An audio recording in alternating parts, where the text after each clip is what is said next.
Hello everyone, it's Tom Quee here of Silva Screen Records, back for part 2 of my guide to the ultimate horror movie soundtracks. Definitely go back and check out the first part if you haven't already. And just before we jump back into these ghoulish grooves, be sure to subscribe to the channel to never miss an upload.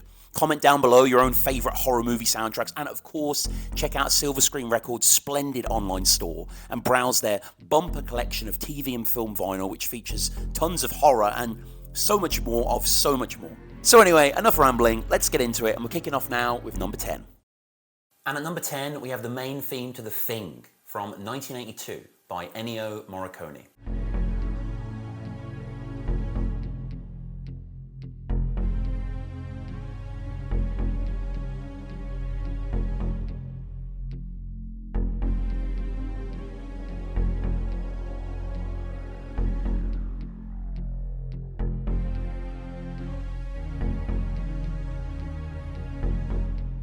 Another John Carpenter film, but interestingly, he didn't do the music for this one.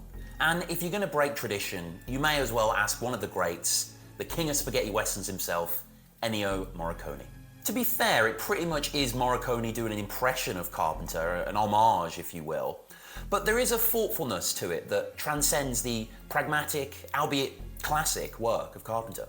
Based on the pulp novella Who Goes There, The Thing tells the story of Antarctic researchers who encounter the Thing, a being that can assimilate and imitate other organisms. The main theme is a slow-moving, minimalist masterpiece that kicks off with a surreptitious heartbeat of sorts, one that, in a grand splash of irony, sounds like something imitating a human, rather than something human itself. An all-pervading ethereality colours this song, the heartbeat backbone garnished by whirring synths and whispers of ambience. My favourite moment, however, is right at the end when it all pares down back to that heartbeat, and you feel like something is staring you out from a distant tundra.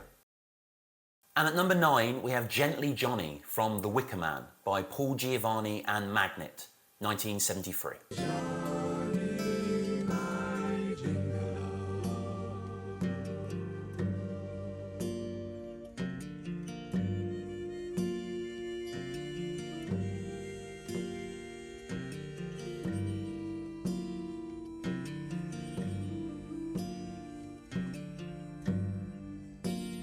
One of those rare horror films to utilise songs as a major component of its narrative, Robin Hardy's The Wicker Man features a soundtrack that might on first listen be mistaken for a charming collection of British folk ballads. Here we have jigs, reels, nursery rhymes, drinking songs, all of them hinting towards a pre-Christian culture. It's only when heard of in the context of the film then that the songs, penned by playwright Paul Giovanni and recorded by the band Magnet, take on a sinister undertone. The soundtrack is really in a league of its own to me. An idiosyncratic work of art within an idiosyncratic work of art. And I could have gone through every track, but today I wanted to talk about the unnerving fertility rite, Gently Johnny. Heralded by a pregnant drum and furnished by some forlorn acoustic arpeggios, this may be the most emotionally charged song ever about cultish bonking. Magnet, with their bed of flutes and lyres, craft a mysterious, tempting proposition here, one that feels part fireside ballad and part indoctrination ritual. The end particular is amazing. All the voices rising up together, cohering, a potent, chilling demonstration of the power in numbers. And at number 8, we have the main theme to They Live by John Carpenter from 1988.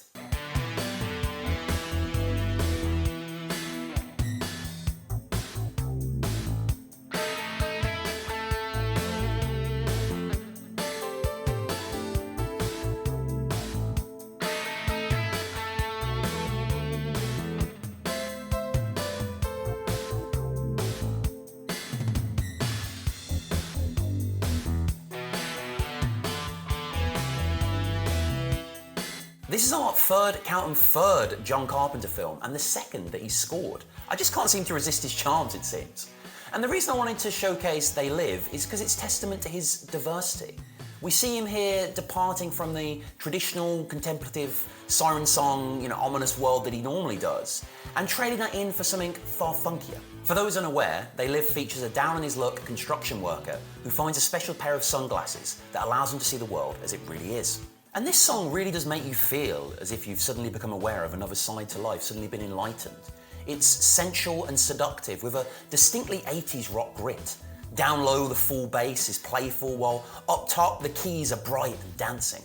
It's a really fun tune, actually, and quite irresistible. It's not one of Carpenter's most popular films, They Live, nor is it the score particularly heralded, but this main theme has a rambunctiousness to it that I just feel it would be a crime to have left it out. Number 7, the main theme to Halloween by John Carpenter from 1978.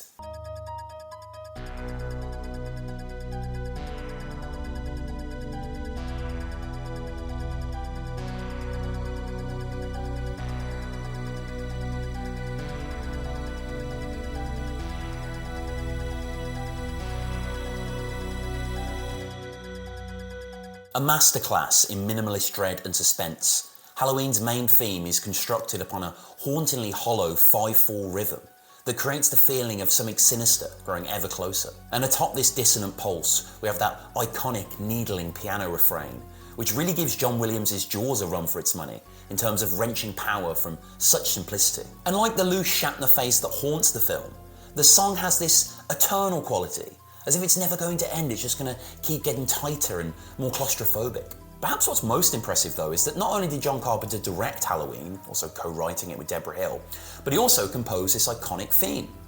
In an interview with Rolling Stone, he actually downplayed his skills as a musician, saying he had minimal chops. But can you think of anything better that would match Michael Myers than this song? I mean, it really plays up Michael's maximal chops in the film. On to number 6 now. This is the main theme to A Nightmare on Elm Street by Charles Bernstein from 1984.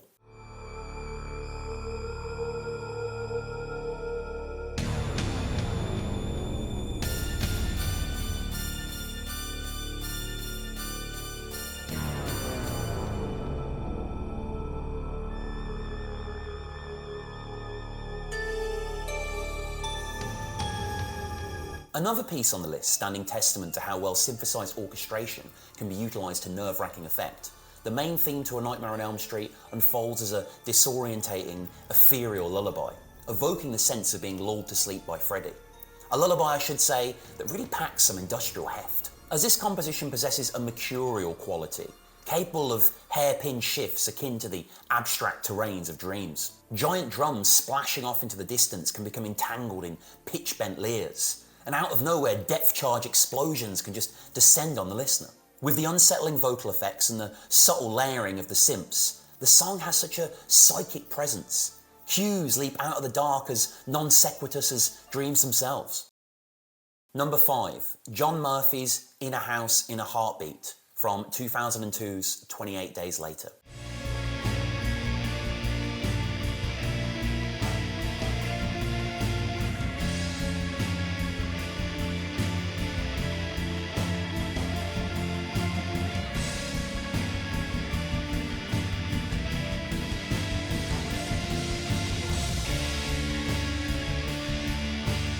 John Murphy's iconic In a House in a Heartbeat is undeniably the best known of the modern horror songs that we're tackling today, gaining traction off the back of Danny Boyle's brutal reinvention of the genre to soon become subsumed into the wider culture, a sonic touchstone whenever you want to amplify moments of tension on a grand scale.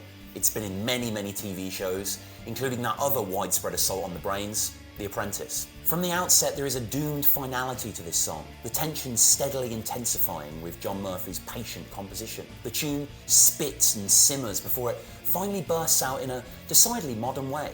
Not with synths and strings, but rather with guitar and bass. As an assault on the senses, it is absolute and unrelenting, connoting a seismic, irrevocable change that cannot be returned from. It could keep building and come back for another cacophonous smash at the end, but it doesn't do that, interestingly.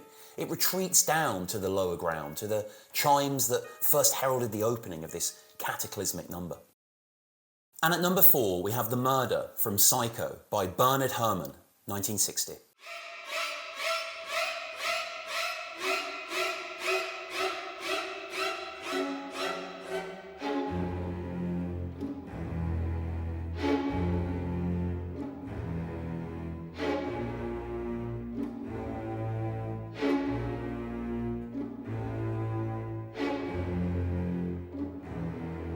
Undoubtedly the most iconic musical moment on this list, and quite possibly the most imitated cue in all of film music. The Murder is of course the soundtrack to that infamous shower killing in Psycho. Hitchcock was originally opposed for music to be used in this scene, But upon hearing Herman's work, even he had to consent, agreeing that it vastly raised the intensity of the scene, and he also vastly raised Herman's pay grade, almost doubling his salary because of it. Composed of 3 main movements, the piece begins with those caustic staccato thrusts. There's no direct melody, rather the dread is invoked by the scraping, uncomfortable sound of these instruments. And then into that all-time classic moment, that screeching glissando. You know, it feels like a penetrative, stabbing attack. This then gives way to the denouement, to the death, I suppose, the long, drawn-out contrabass notes answered by staccato. There's a sense of bleeding out, oblivion. It's a stunning movement. And at number 3, we have the main theme to Halloween 2 by John Carpenter from 1981.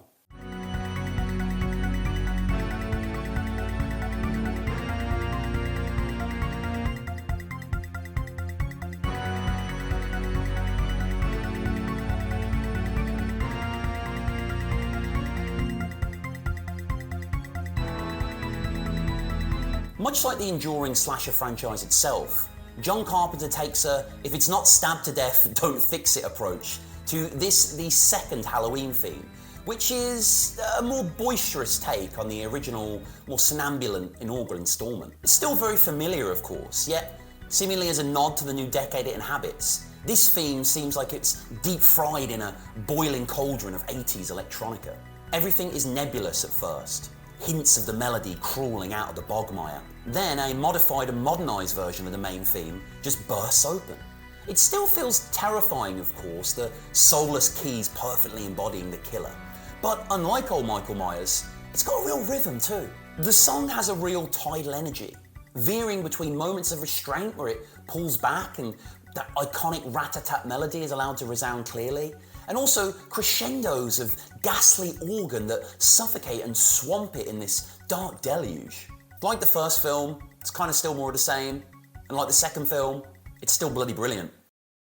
And at number 2, we have Mike Oldfield's Tubular Bells for The Exorcist from 1971.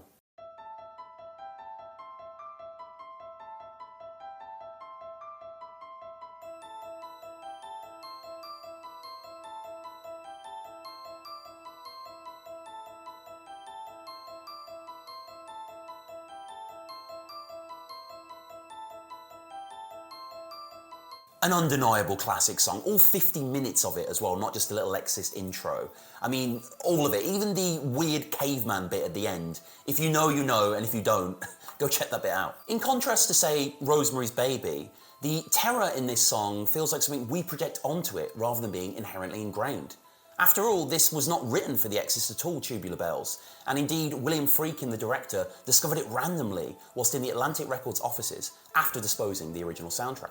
Certainly the crystalline arpeggios that open Tubular Bells have a slightly unnerving aura all of their own, but you have stuff like the very proggy wide Roger Waters bass or the quasi-Thin Lizzy harmonised leads. These all lead to more of an air of mystery than one outwardly of menace, perhaps. But of course we're not talking about things in silo here, we're talking about the alchemy that happens between recorded sound and motion pictures. And when you pair Tubular Bells with the story of a 12-year-old being possessed by the devil, well, then it really works. One of the most gratifying aspects of this opening section is its restless ingenuity. These stacked strata of chiming layers that call and answer to each other. Every now and then the ornate tapestry cleaved through by Oldfield's sharp jolt of bump. And although the introduction is only used briefly in 2 scenes in the film, it is undeniably the Exorcist theme. And around the time it was released, Mike Oldfield was actually asked if he was going to see it, and he said it seemed too scary for him, which I can kind of understand. I should say though, Oldfield, you wrote the scariest thing in Tubular Bells. It's not the intro, as I said, it is the caveman thing. It sounds like Fred Flintstone having a fit. I urge you to check it out. And at number 1, we have Ave Satani from The Omen by Jerry Goldsmith, 1976.